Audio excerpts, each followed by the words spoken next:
Olá, meus irmãos e irmãs de Ideal Espírita, vocês que nos acompanham aqui na Web Rádio Cristo Consolador de São Paulo, muito obrigado mesmo pela sua companhia.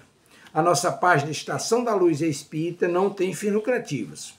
O objetivo é a divulgação da doutrina espírita, e é por isso que reunimos aqui esse acervo de matérias espíritas, os livros da codificação, obras suplementares, entrevistas, palestras e outros trabalhos.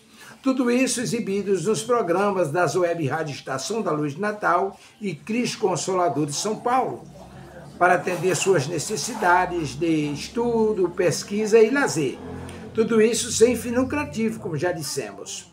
Agora, nos acompanhe aqui nesse programa a seguir. Muito obrigado mesmo pela sua companhia.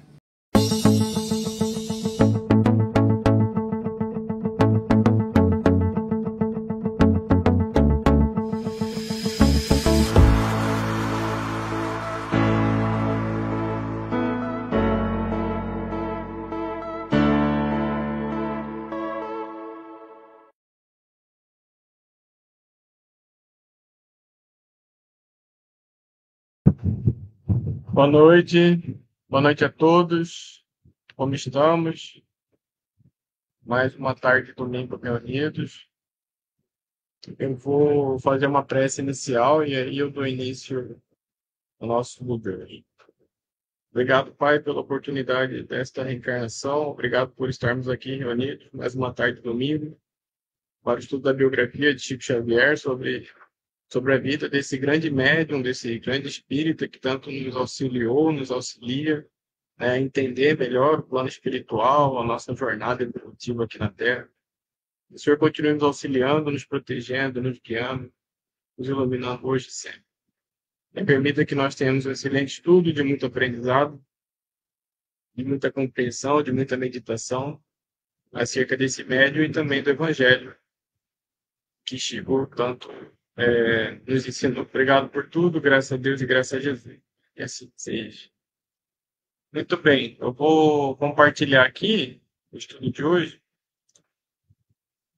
O estudo de hoje é o remédio. Então, meu nome é Serafim Velasquez, né? Para quem não me conhece, eu conheci a doutrina espírita em 2013. Em 2018 eu passei a estudar e a compreender melhor, né, a doutrina e todo o seu ensinamento, né? Então pude conhecer Allan Kardec, pude conhecer Chico Xavier, Bezerra de Menezes, todos aqueles grandes espíritas, né, do passado que vamos dizer assim criaram a base, né, do espiritismo que é hoje, né? Temos também Leon Denis, temos vários outros aí, grandes personalidades que nos auxiliaram, né, e nos auxiliam até hoje, né, no trabalho espírita. Eu fiz um sumário, né, a introdução do livro, o Revirando o Baú e a Bibliografia. O livro quem está estudando é o Livro dos Casos, Chico Xavier, né? É um livro que foi publicado pela primeira vez em 1974. O autor é Ramiro Gama. Teve uns boa noite a todos, boa noite, Thiago. Eu não li. Então, esse livro ele traz 170 casos, muitos deles contados pelo próprio médium, relativo ao período de sua infância, né, e fase adulta. Outros foram obtidos por amigos em comum e produto de uma incessante busca da verdade, publicado em 74. O livro é uma coletânea de histórias reais que ilustram a vida, a mediunidade, a missão espiritual de Chico, né, um dos médiuns mais respeitados do espiritismo brasileiro, e a obra apresenta casos curtos e emocionantes, comoventes ou curiosos, que revelam o caráter humilde, o amor ao próximo e a ligação com os ensinamentos de Jesus e da doutrina espírita. Então, o capítulo que a gente leu na semana passada foi o 109, e aí hoje a gente vai ler o capítulo 110 até o 117. Então, capítulos são todos curtos, né? Pequenos, apesar de serem 7, 8 capítulos ali, são bem pequenos. Então, o capítulo 110 ele começa assim, né? Em julho de 1957, fomos a Natal, no Rio Grande do Norte, a fim de assistir ao casamento de um filho.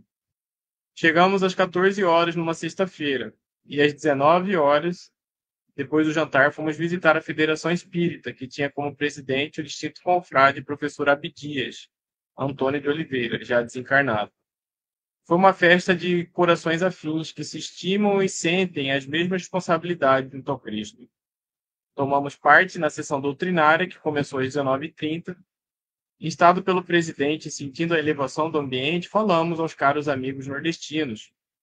Quando terminamos, a prezada irmã, dona Dagmar Melo, vice-presidente da federação, visivelmente emocionada, contou-nos. Há dias, antes de sua chegada, recebi do senhor Abdias um exemplar do magnífico livro Lindos Casos de Chico Xavier. Levei-o para casa e à noite li, comovendo-me e esclarecendo-me com alguns casos. Imediatamente escrevi uma carta ao querido Chico, fazendo-lhe uma consulta sobre um problema do lar. Terminada a carta, dobrei-a e a coloquei-a em uma página do livro. Dormi e sonhei com um abnegado médium, que me dizia bondosamente: Irmã Dagmar, não precisa me mandar a carta, pois a resposta que me pede está na página em que a colocou. Nesta página encontrará a solução para o seu problema. Acordei, abri o livro e li, entre lágrimas, o lindo caso O Remédio. Quando acabei, sentei-me esclarecida. Chamei meu marido, colocando-o a par do sucedido. No dia seguinte, pusemos em prática o conselho recebido. Servimos, tomamos o remédio oferecido pelas mãos abençoadas do Chico e, graças a Deus, resolvemos nosso problema e nos sentimos curados de velhas e graves enfermidades. Então, a gente percebe, né, como que esse livro ele traz muitos casos em que o Chico viveu e muitas das soluções, né, que o Chico apresenta em vários desses seus casos, nós podemos também utilizar em nossa jornada, né, como aprendizado. Né, na última semana, se eu não me engano, teve um caso em que uma vizinha parece que pegava as rosas, né, ou pegava as galinhas, né, da outra vizinha. E o Ramiro, né, quando estava eu não me lembro se no trem, né, uma irmã que relatou esse caso para ele, e ele falou: olha, eu me lembro de um caso que aconteceu com o Chico e foi exatamente isso que aconteceu, né? A vizinha passou a chave da casa dela para a vizinha que pegava, e a vizinha que pegava passou a cuidar das coisas e não teve mais sumiço, né, da hortaliça ou das galinhas. Então a gente percebe que o livro do Lindos Casos é um excelente livro, né, para a gente meditar, para a gente ler como leitura complementar, né, a obra kardeciana. E é um livro que tem bastante casos notórios aí, né, que o Chico viveu ao longo da sua vida, ao longo da sua jornada. E nós podemos aprender com ele também, replicar, né, as soluções que o Chico aplicou durante os capítulos do livro. Então, no próximo capítulo, começa assim, né? Nossa irmã Olinda Marques servia de enfermeira a uma senhora idosa, paralítica e um pouco desmemoriada. Sabendo que íamos visitar o Chico, pediu-nos que obtivéssemos dele uma orientação. A resposta foi: diga a nossa irmã Olinda que lhe darei uma intuição e um sonho. E chegando aqui, nossa companheira Zezé Gama encontrou-se casualmente com Dona Elvira Freitas, presidente do Centro Espírita Amaral Ornelas, que ia fazer uma visita à sua consor Olinda, e deu-lhe a resposta do Chico. Dona Elvira chega à casa de Olinda e não consegue falar-lhe, porque esta, logo que a vê, lhe diz enlevada: imagine, Dona Elvira, que sonhei com Chico na noite de ontem e ele me mostrava dois cérebros, um sadio e um outro doente. E dizia: o cérebro são deve tratar do cérebro doente com paciência e amor. E recebendo depois o recado do Chico, ficou emocionada e seu caso esclarecido. Isso dentro de um ambiente de ternura e ajuda espiritual, para que se patenteasse ali mais um serviço do Senhor com vistas ao engrandecimento iluminativo dos corações chamados à tarefa do amor e da luz. Então a gente percebe como que a mediunidade do Chico trabalhava, né, muitas vezes visitando, né, queridos amigos, entes amigos, no sonho, ele aconselhava esses amigos sobre quais caminhos deve tomar, né, e que como que isso favorecia, né, os irmãos que tinham esse contato com o Chico, né? Então, o Chico é uma figura muito especial. Eu quando visitei Pedro Leopoldo, eu também tive essa impressão de várias vezes ver ele, né, em sonhos, né, porque a gente viajava de ônibus, e durante os ônibus, a viagem, a gente tirava pequenos cochilos, né, pequenas, não eram dormidas longas, mas eram dormidas curtas, e durante esse período de sonolência eu também tinha impressão de, às vezes, conversar, né, ter essa impressão de estar com ele. Então, a mediunidade do Chico, ela tinha essa capacidade, né, de auxiliar os irmãos em desdobramento, né, durante o sonho, e auxiliava muito, né, os seus amigos e companheiros, né, que estavam em necessidade. Então, não só acordado, o Chico ajudava, mas também durante a noite, durante o repouso, né, durante o sonho, ele também auxiliava, trabalhava, né, em prol desses amigos e da doutrina espírita, claro. Temos notado que ultimamente, em nossos meios espíritas, principalmente por parte de confrades que têm visitado o Chico ou lido os seus lindos casos, efetiva-se esta saudação entre os que ficam e os que partem. Vai com Deus, fique com Deus, deu gratia. Muito obrigado. Né? E aí no outro capítulo começa assim: o estimadíssimo polígrafo de Pedro Leopoldo é, em verdade, uma antena de luz captando de mais alto esclarecimentos benéficos, consolação para seus irmãos da terra, e não podemos contar tudo quanto ouvimos do Chico, ou lhe descobrimos em redor, revelando graças a Deus, graças de Deus. Infinidade de casos particularizam problemas íntimos e se referem a irmãos infesos à publicidade. Se pudéssemos colocar aqui como foram ouvidos e sentidos todos os lindos casos, cada qual mais emocionante. Pudesse o Chico revelar tudo o que vê, o que observa no ar, junto às pessoas, dentro dos lares, em plena sessão do Luiz Gonzaga, e quantas lições viriam à luz para a alegria de poucos e contrariedade de muitos. E desta forma, somente de leve registramos aqueles que não firam a modéstia do médium e nem lhe tragam sofrimentos. Né? Pelo menos citaremos os títulos de alguns que guardam preciosas lições evangélicas.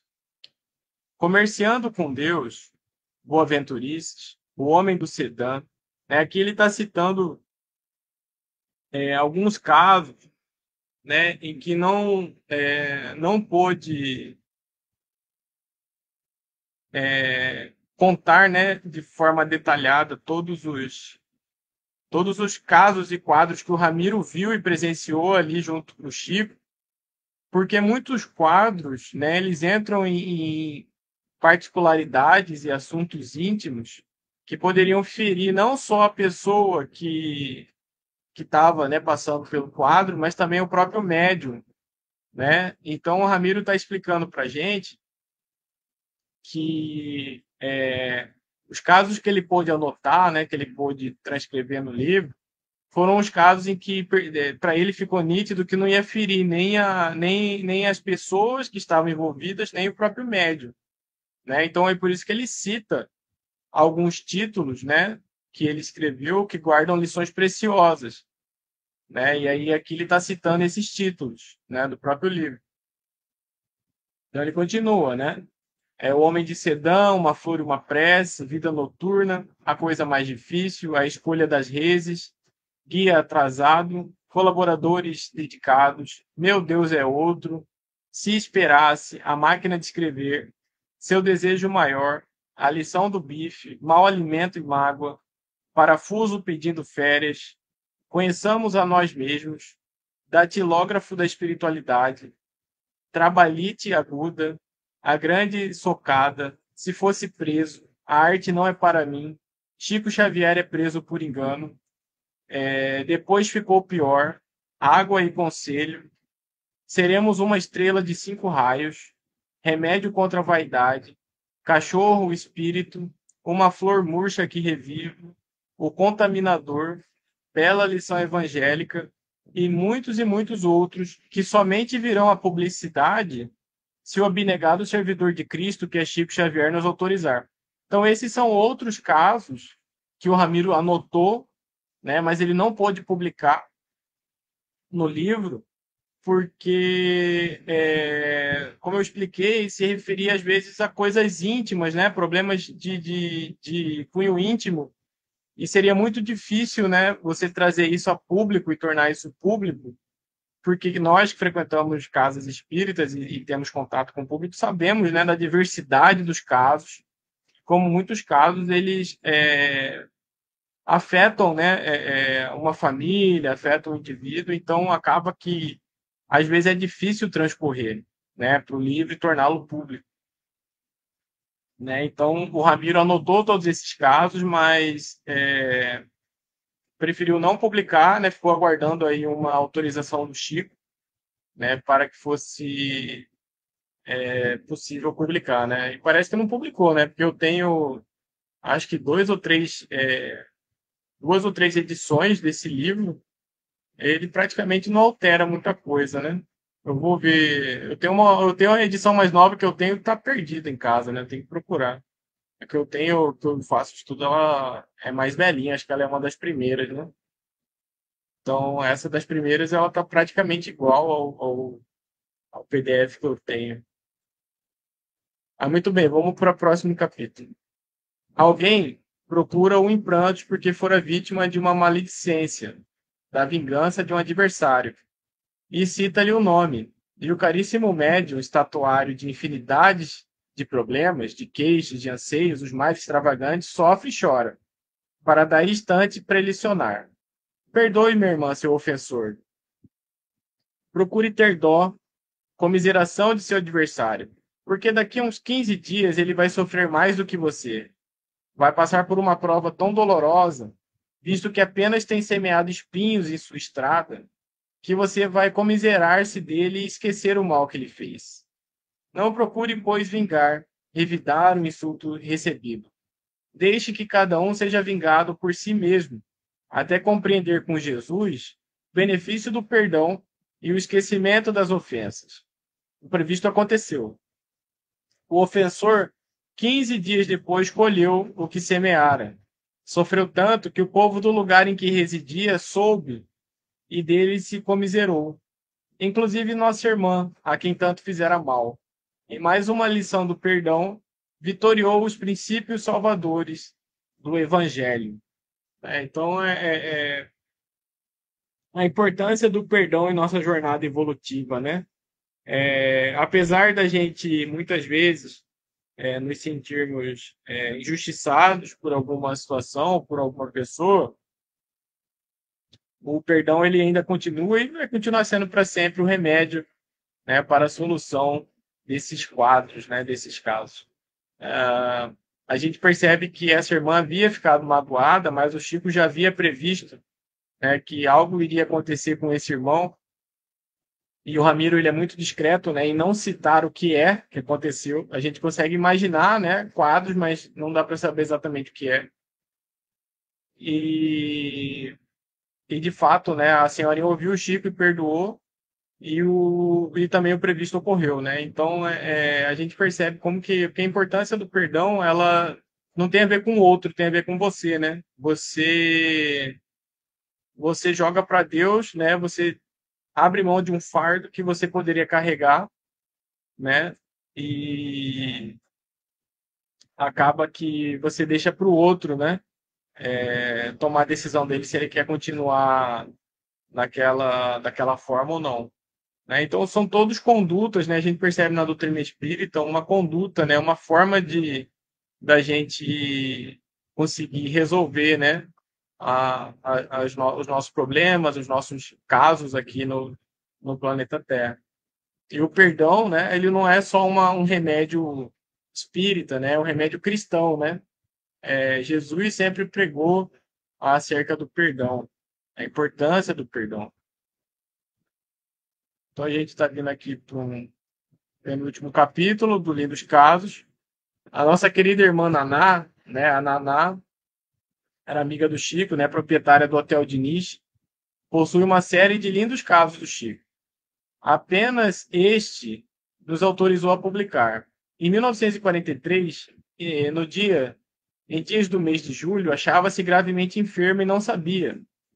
A lida do hotel era muita e não havia tempo para pensar em seu corpo.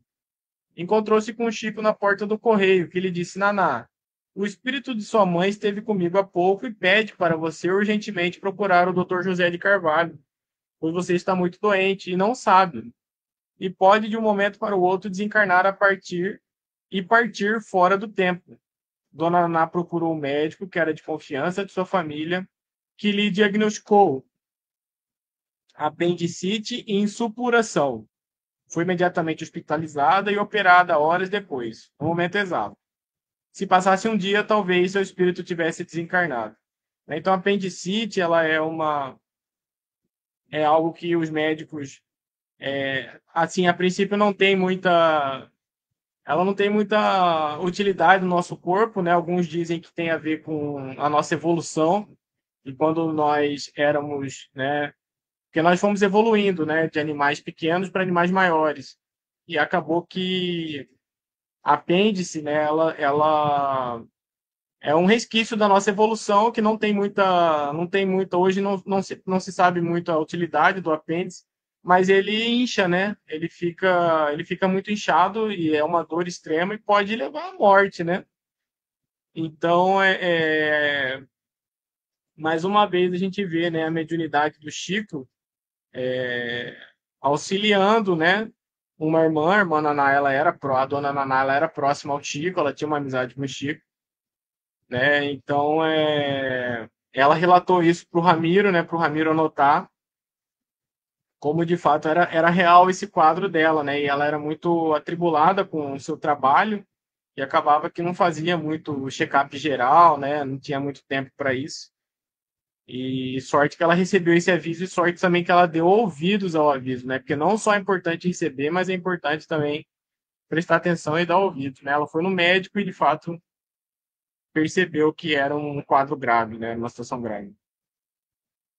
Então, no próximo capítulo, no ano de 1956, visto que o hotel estava condenado pela prefeitura local, que planejava cortar-lhe a frente para prolongar a rua Herbster, paralela à estação, resolve não tirar a licença para o ano de 1957. Isto em novembro, no mês dedicado a esse mistério. Achava-se nesse propósito quando na varanda de sua casa chega o fiscal municipal, com a petição para lhe assinar pedindo a licença. Algo estranho sucedeu com ela. Esqueceu de tudo e, com as mãos trêmulas, assinou a petição com uma letra bem diferente. Daí a instante, Chico apareceu e lhe diz: Naná, sua mãe me apareceu e pede para você não abandonar esta casa. O Hotel Diniz não deve morrer e a rua não vai passar por aqui. Você pode fazer as reparações desejadas. O dinheiro vai aparecer abençoadamente. E foi sua mãe que fez você assinar o pedido da licença. E tudo sucedeu como o Chico pronunciara. E até o dinheiro que não sabia de onde tirar para reparar a sua casa, como que veio do céu, abençoadamente. Vários quinquênios atrasados da prefeitura, que é professora, vieram sem que os esperasse. E com eles vai resolvendo o seu caso, graças a Deus. Então, mais uma vez, né, um quadro que envolvia a Dona Naná e o Chico, amigo da Dona Naná, né? Então, várias coisas, né, dá pra gente perceber nesse capítulo, né? O Chico recebeu a visita da Dona Naná, ele viu, conversou com ela, depois foi procurar, perdão, a mãe da Dona Naná, depois foi procurar a Dona Naná para explicar para ela, né, que deveria fazer, sim, todos os trâmites legais para poder renovar, né, o visto do hotel, que o hotel pudesse continuar operando. E que a rua, né, que o projeto teria de cortar ali, né, teria que desapropriar um pedaço do hotel, provavelmente, para poder passar a avenida, né, prolongar a avenida. E acabou que não aconteceu dessa forma. né? Então, mais uma vez, a gente percebe aí um dos casos, né, que envolve o Chico e a sua mediunidade, o quanto ele pôde ajudar ali os seus amigos, né? Então, a gente consegue imaginar quantos casos, né, quantos quadros o Chico viveu, né? O Chico passou. Então, aí a gente termina o nosso Lindos Casos e a gente vai para o Jesus no Lar. Capítulo 35 do livro Jesus no Lar, por Neo Lúcio, nos é dito: um dos companheiros. Boa noite a todos. Boa noite. Um dos companheiros trazia ao culto evangélico enorme expressão de abatimento. Ante as indagações fraternas do Senhor, esclareceu que fora rudemente tratado na via pública. Vários devedores, por ele convidados a pagamento, responderam com ingratidão e grosseria. Não se internou Cristo através da consolação individual, mas exortando, evidentemente, todos os companheiros, narrou benevolente. Um grande explicador dos textos de Job, possuía singulares disposições para os serviços da compreensão e da bondade. Talvez por isso organizou uma escola em que pontificava com indiscutível sabedoria. Amparando certa ocasião um aprendiz irrequieto, que frequentes vezes se lamuriava de maus tratos que recebia na praça pública, saiu pacientemente em companhia do discípulo pelas ruas de Jerusalém, implorando esmolas para determinados serviços do templo. A maioria dos transeuntes dava ou negava, com indiferença, mas numa esquina movimentada, um homem vigoroso respondeu-lhes a rogativa com aspereza e zombaria. O mestre tomou o aprendiz pela mão e ambos o seguiram, cuidadosos. Não andaram muito tempo e viram-no cair ao solo, ralado de dor violenta, provocando o socorro geral. Verificaram em breve que o irmão irritado sofria de cólicas mortais. Demandaram adiante quando foram defrontados por um cavalheiro que nem se dignou responder-lhes a súplica, endereçando-lhes tão somente um olhar rancoroso e duro. Orientador e tutelado acompanharam-lhe os passos, e quando a estranha personagem alcançou o domicílio que lhe era próprio, repararam que compacto grupo de pessoas chorosas o aguardava, grupo esse ao qual se uniu um copioso pranto, informando-se os dois de que o infeliz retinha no lar uma filha morta. Prosseguiram esmolando na via pública, e a estreito passo receberam fortes palavrões de um rapaz a quem se haviam dirigido. Retraíram-se ambos em expectativa, verificando depois de meia hora de observação que o mísero não passava de um louco. Em seguida, ouviram atrevidas frases de um velho, que lhe prometia prisão e pedradas. Mas, decorridas algumas horas, souberam que o infortunado era simplesmente um negociante falido, que se convertera de senhor em escravo em razão de débitos enormes. Como o dia declinasse, o respeitável instrutor convocou o discípulo ao regresso e ponderou: guardaste a lição? Aceita a necessidade de entendimento por sagrado imperativo da vida. Nunca mais te queixes daqueles que exibem expressões de revolta ou desespero nas ruas. O primeiro que nos surgiu à frente era enfermo vulgar. O segundo guardava a morte em casa. O terceiro padecia loucura e o quarto experimentava falência. Na maioria dos casos, quem nos recebe de mau humor permanece em estrada muito mais escura e mais espinhosa que a nossa. E, completando o ensinamento, terminou o Senhor diante dos companheiros espantados. Quando encontrarmos os portadores da aflição, tenhamos piedade e auxiliemo-los na reconquista da paz íntima. O touro retém os chifres, por não haver atingido ainda o dom das asas. Reclamamos comumente contra a ovelha, que nos perturba o repouso, balindo atormentada. Todavia, raramente nos lembramos de que o pobre animal vai seguindo sob laço pesado a caminho do matador. Então a gente percebe a importância da gente continuar o nosso trabalho, né, sem se queixar daquelas situações ou daquelas pessoas que muitas vezes são rudes, são mal educadas, porque essas pessoas internamente elas podem estar vivendo conflitos, né, e situações muito difíceis, né? Então a importância é a gente não julgar, né, da gente não, como eu sempre falo, não levar para o lado pessoal, né? Não achar que o problema é nosso, né, que é contra nós que as pessoas têm alguma coisa, né? Tem alguma coisa contra mim. Às vezes a pessoa ela está passando por alguma situação, por algum motivo, né? Por algum quadro específico da vida dela em que está sendo bem difícil para ela lidar e acaba que ela, como reação, né? Como instinto, ela acaba descontando em outros, né? Coisas que não tem nada a ver com ela, né? Com a realidade do outro, né? E acaba que o outro acaba sofrendo justamente porque ainda somos imperfeitos, né? Ainda somos espíritos em caminhada evolutiva, ainda não alcançamos o ápice da nossa evolução. Apesar de hoje ser a nossa melhor encarnação, né? Essa nossa melhor encarnação ainda está longe, né? Dos arcanjos, dos anjos, né? Ainda estamos quilômetros, anos-luz, né? De distância dessas entidades. Ainda estamos ali trabalhando para nos tornarmos mais humanos, né? Então, a importância da gente ter essa consciência, né, de que se o outro nos trata mal, se o outro para de falar conosco, né, se o outro muitas vezes não tem a ver com a gente, né, mas tem a ver com o outro, né? O outro está passando por alguma situação difícil, então a importância do entendimento, né, que nós possamos ter esse entendimento, orar por esse irmão, né, que nós possamos enviar para esse irmão energias positivas, né, para que ele possa superar aquele quadro ali de dificuldade, né? Então, no próximo capítulo que eu trouxe, o capítulo do Pão Novo, né, o capítulo 24,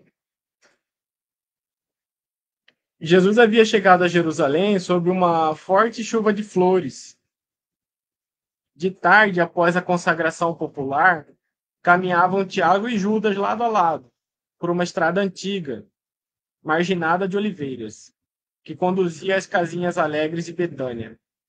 Judas Iscariote deixava transparecer no semblante íntima inquietação, enquanto no olhar sereno do filho de Zebedeu fulgurava a luz suave e branda que consola o coração das almas crentes. Tiago, exclamou Judas, entre ansioso e atormentado, não achas que o mestre é demasiado simples e bom para quebrar o jugo tirânico que pesa sobre Israel, abolindo a escravidão que oprime o povo eleito de Deus?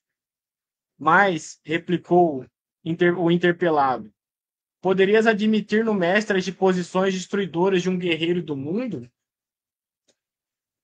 Não tanto assim. Contudo, tenho a impressão de que o Messias não considera as oportunidades.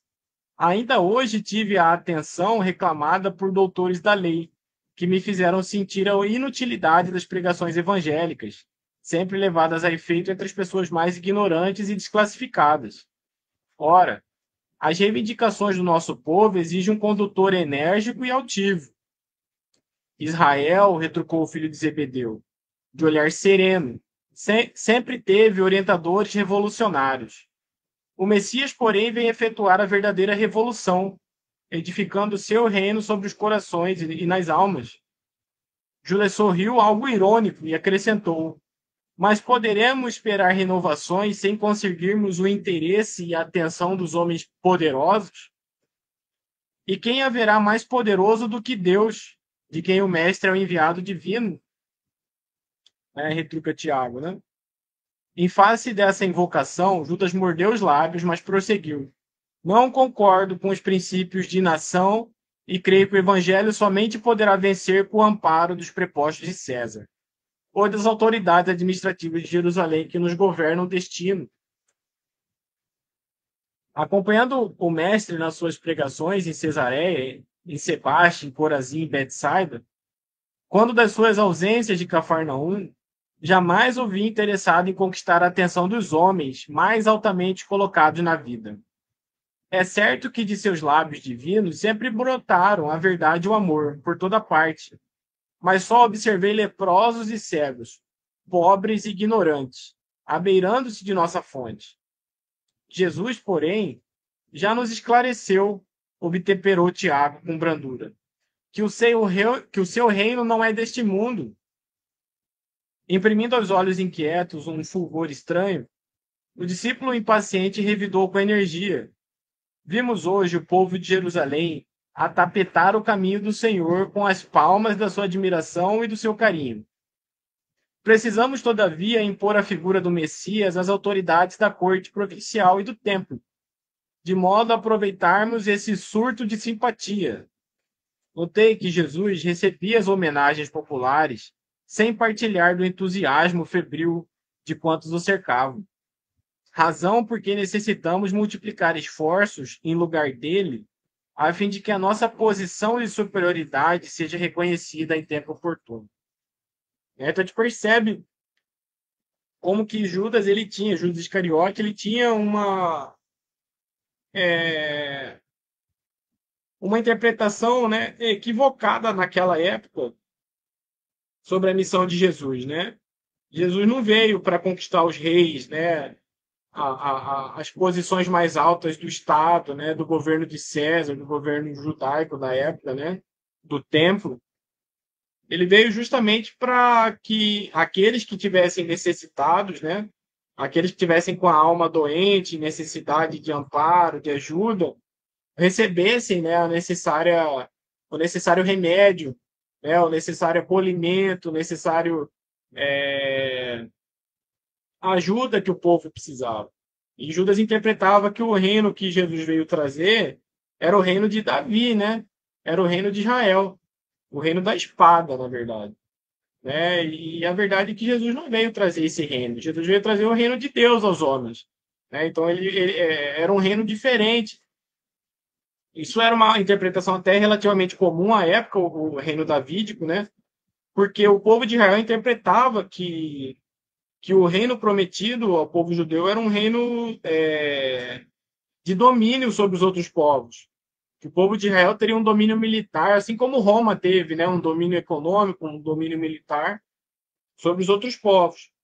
Mas a grande verdade é que o reino prometido ao povo de Israel não era um reino humano, um reino davídico, né?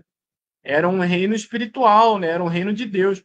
Então era construir o reino de Deus no coração dos homens, né? Isso a gente lê lá nos primeiros capítulos do Boa Nova, né? Do livro que a gente está lendo aqui. Né? Quando Jesus conversa com...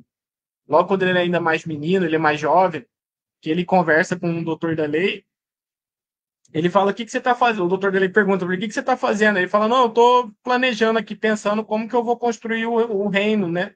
O reino de Deus. Aí o servidor do templo, ele começa a fazer algumas perguntas para Jesus, e fala: puxa, mas isso é impossível, né? Isso não existe. Né? E aí Jesus conversa com ele, é bem interessante, né? Se eu não me engano, é ali no capítulo 3, 4, logo no comecinho. Vou ver se depois que a gente fechar o Boa Nova, porque eu comecei o Boa Nova mais ou menos no capítulo 15, né? Ali na metade. Vou ver se quando a gente fechar eu volto ele para ler desde o comecinho, né? Então vamos continuar a nossa leitura. Recordo-me, entretanto, de que o mestre nos asseverou certa vez que o maior na comunidade sempre será aquele que se fizer o menor de todos. Não podemos levar em conta esses excessos de teoria. Interpelado que vou ser hoje por amigos influentes na política de Jerusalém, farei o possível por estabelecer acordos com os altos funcionários e homens de importância, para imprimirmos novos movimentos às ideias do Messias. Judas, observou-lhe o irmão de apostolado, né, o Tiago. Com doce demência, vê lá o que fazes. Socorre-te dos poderes transitórios do mundo. Sem um motivo que justifique este recurso, não será desrespeito à autoridade de Jesus? Não terá o mestre visão bastante para sondar e reconhecer os corações? O hábito dos sacerdotes e a toga dos dignatários romanos são roupagens para a terra. As ideias do mestre são as do céu, e seria sacrilégio misturarmos a sua pureza com as organizações viciadas do mundo. Além de tudo, não podemos ser mais sábios nem mais amorosos do que Jesus, e ele sabe o melhor caminho e a melhor oportunidade para a conversão dos homens. As conquistas do mundo são cheias de ciladas para o espírito, e entre elas, é possível que nos transformemos em órgão de escândalo para a verdade que o Mestre representa. Judas silenciou aflito. No firmamento, os derradeiros raios de sol batiam nas nuvens distantes, enquanto os dois discípulos tomavam rumos diferentes. Então vamos dar continuidade. Sem embargo, das carinhosas exortações de Tiago, Judas Iscariotes passou a noite tomado de angustiosas inquietações. Não seria melhor apressar o triunfo mudando do cristianismo? Israel não esperava um Messias que enfeixasse nas mãos todos os poderes, valendo-se da doutrina do Mestre, poderia tomar para si as rédeas do movimento renovador, enquanto Jesus, na sua bondade e simpleza, ficaria entre todos como um símbolo vivo da ideia nova. Recordando suas primeiras conversações com as autoridades do Sinédrio, meditava na execução de seus sombrios desígnios. A madrugada o encontrou decidido, na embriaguez de seus sonhos ilusórios. Entregaria o mestre aos homens do poder, em troca de sua nomeação oficial para dirigir a atividade dos companheiros. Teria autoridade e privilégios políticos. Satisfaria as suas ambições, aparentemente justas, com o fim de organizar a vitória cristã no seio de seu povo. E depois de atingir o alto cargo com que contava, libertaria Jesus e lhe dirigiria os dons espirituais, de modo a utilizá-los para a conversão de seus amigos e protetores prestigiosos. O mestre, a seu ver, era demasiadamente humilde e generoso para vencer sozinho, por entre a maldade e a violência. Ao desabrochar a alvorada, o discípulo imprevidente demandou o centro da cidade, e após horas era recebido pelo Sinédrio, onde lhe foram hipotecadas as mais relevantes promessas. Apesar de satisfeito com a sua mesquinha gratificação e desvairado no seu espírito ambicioso, Judas amava o Messias e esperava ansiosamente o instante do triunfo para lhe dar a alegria da vitória cristã, através das manobras políticas do mundo. O prêmio da vaidade, porém, esperava sua desmedida ambição. Humilhado e escarnecido, seu mestre bem-amado foi conduzido à cruz da ignomínia, sob vilipêndios e flagelações. Daqueles lábios que haviam ensinado a verdade e o bem, a simplicidade e o amor, não chegou a escapar-se uma queixa. Martirizado na sua estrada de angústias, o Messias só teve o máximo de perdão para seus algozes. Observando os acontecimentos que lhe contrariavam as mais íntimas suposições, Judas Iscariotes se dirigiu a Caifás, reclamando o cumprimento de suas promessas. Os sacerdotes, porém, ouvindo-lhe as palavras tardias, sorriam com sarcasmo. Debalde recorreu às suas prestigiosas relações de amizade. Teve de reconhecer a falibilidade das promessas humanas. Atormentado e aflito, buscou os companheiros de fé. Encontrou-os vencidos e humilhados. Pareceu-lhes, porém, descobrir em cada olhar a mesma exprobação silenciosa e dolorida. Já se havia escoado a hora sexta em que o mestre expirara na cruz, implorando perdão para seus verdugos. De longe, Judas contemplou todas as cenas angustiosas e humilhantes do Calvário. Atroz remorso lhe pungia a consciência dilacerada. Lágrimas ardentes lhe rolavam dos olhos tristes e amortecidos, malgrado a vaidade que o perdera. Ele amava intensamente o Messias. Em breves instantes, o céu da cidade impiedosa se cobriu de nuvens escuras e borrascosas. O mau discípulo, com um oceano de dor na consciência, peregrinou em derredor do casario maldito, acalentando o propósito de desertar do mundo, em uma suprema traição aos compromissos mais sagrados de sua vida. Antes, porém, de executar seus planos tenebrosos, junto à figueira sinistra, ouvia a voz amargurada do seu tremendo remorso.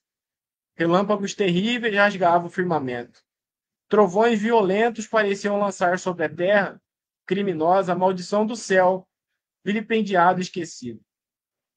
Mas sobre todas as vozes confusas da natureza, o discípulo infeliz escutava a voz do Mestre, consoladora e inesquecível, penetrando-lhe os refolhos mais íntimos da alma.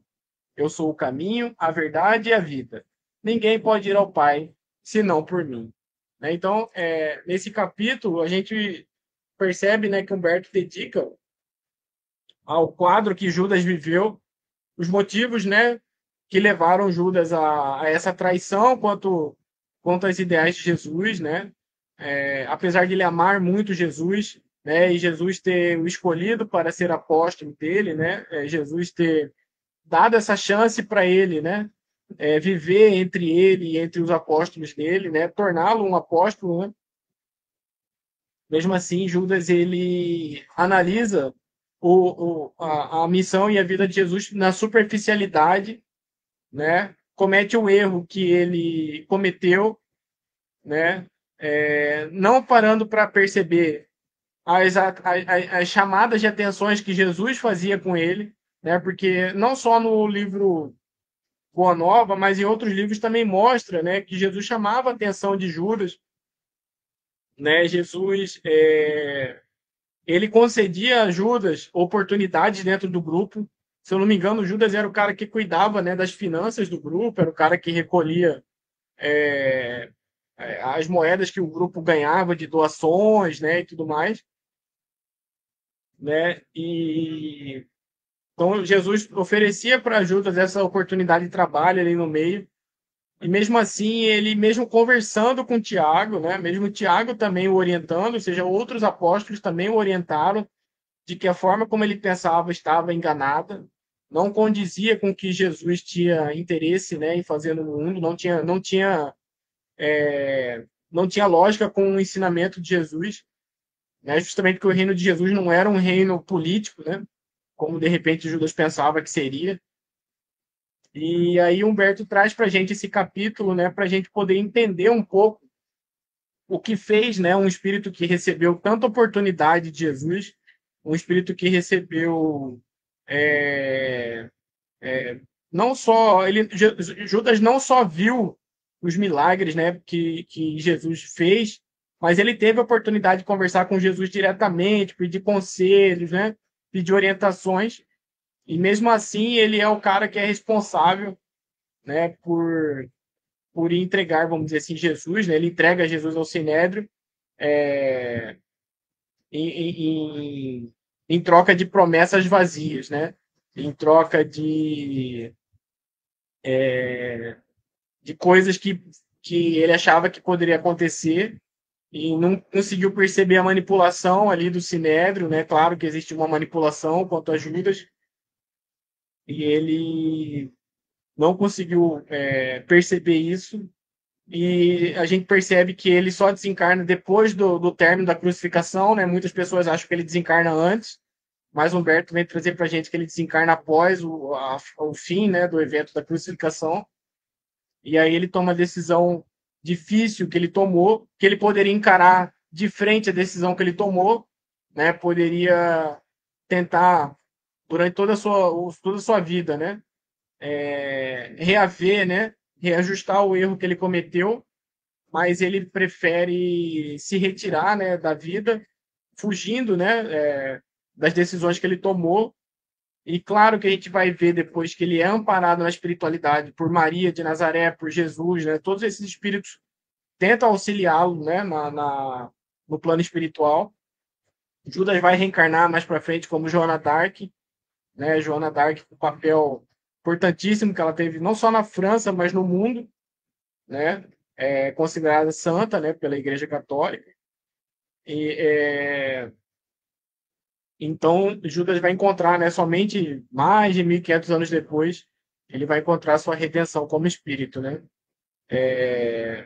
E tem um outro livro, né, que acho que é reportagem de Além Túmulo, em que Humberto de Campos ele faz uma entrevista com Judas Iscariote na época da Páscoa lá em Jerusalém, né? Também é muito interessante.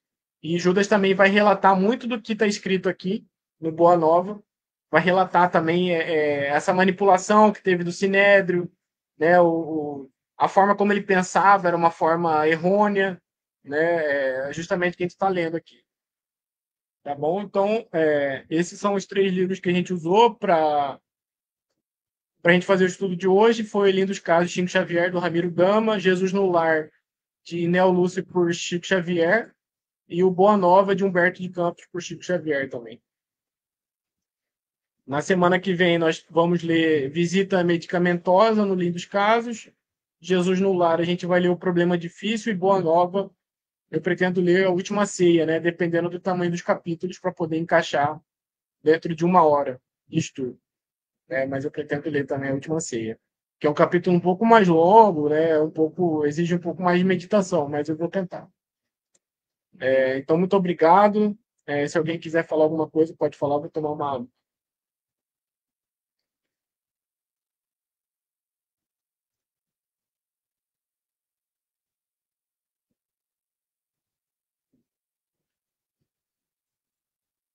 Gratidão pelos esclarecimentos. Obrigado, mãe. Excelente estudo, irmão. Muito obrigado. Obrigado, Thiago. Bom, então a gente vai encerrar por aqui. A gente se encontra na semana que vem, tá bom?